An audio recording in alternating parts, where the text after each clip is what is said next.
warahmatullahi wabarakatuh. Perkenalkan, nama saya Uyunun Harisah dari Program Studi Pendidikan Guru Madrasah Ibtidaiyah Universitas Islam Lamongan. Di video kali ini saya akan sedikit membahas tentang rotasi bumi dan revolusi bumi. Apa sih rotasi bumi itu? Rotasi bumi adalah perputaran bumi pada sumbunya. Bumi berputar dari arah barat ke arah timur. Dalam satu kali rotasi, waktu yang dibutuhkan adalah 23 jam, 56 menit 4 detik, yang biasa kita bulatkan dengan sebutan 24 jam, yaitu 1 hari. Akibat dari rotasi bumi. Yang pertama yakni perbedaan waktu. Terdapat perbedaan waktu di tempat-tempat yang berbeda letak. Setiap 1 derajat berbeda 4 menit, atau setiap 15 derajat berbeda 1 jam. Yang kedua, adanya pergantian siang dan malam. Bagian bumi yang menghadap ke matahari akan mengalami siang hari, dan bagian yang membelakangi matahari mengalami matahari. Selanjutnya, adanya gerak semu matahari. Matahari seolah-olah bergerak dari timur ke barat mengitari bumi, seolah-olah matahari terbit dari sebelah timur dan terbenam di sebelah barat. Yang terakhir, terjadinya pemampatan pada kedua kutub bumi. Karena bumi berputar pada porosnya, maka bagian ekuator berputar lebih cepat bila dibandingkan bagian kutub. Hal ini menyebabkan pada bagian kutub memampat, sedangkan bagian ekuator menonjol.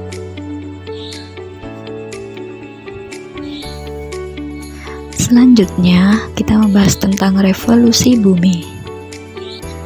Revolusi bumi adalah peristiwa bergeraknya bumi mengelilingi matahari. Waktu yang diperlukan bumi untuk 1 kali revolusi, yaitu disebut kala revolusi. Kala revolusi bumi ini adalah 365 hari, atau disebut juga dengan 1 tahun. Lintasan revolusi bumi berbentuk elips, jadi selama 1 tahun bumi berputar mengelilingi matahari sambil berotasi. Akibat dari revolusi bumi. Yang pertama, perbedaan lama waktu siang dan malam.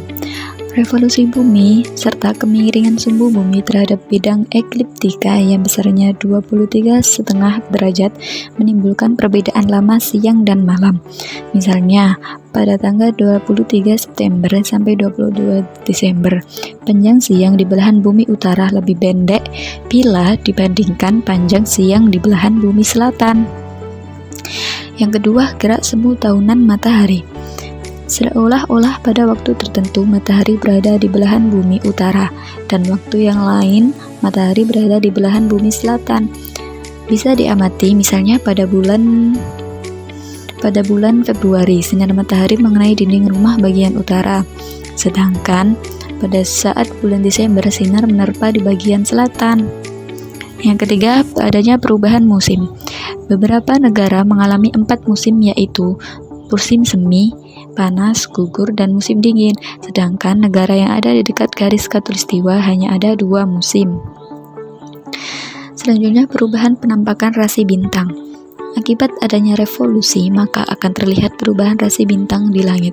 Perubahan gugusan atau rasi bintang inilah yang kemudian digunakan sebagai tanda zodiak. Yang terakhir, tahun kabisat. Kala revolusi bumi adalah 365 hari. Karena adanya perbedaan 1/4 hari, maka untuk memudahkan penanggalan dibulatkan menjadi 365 hari. Tahun keempat ditambahkan 1 hari pada tanggal 29 Februari yang disebut tahun kabisat.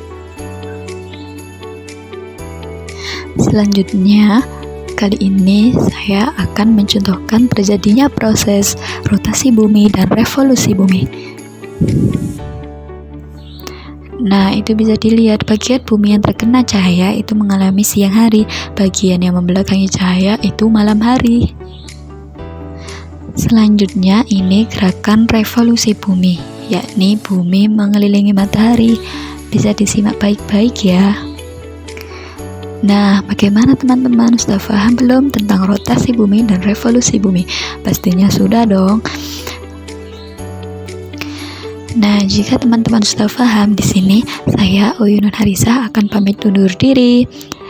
Mohon maaf bila ada kesalahan dalam ucapan maupun kata-kata saya. Bye-bye.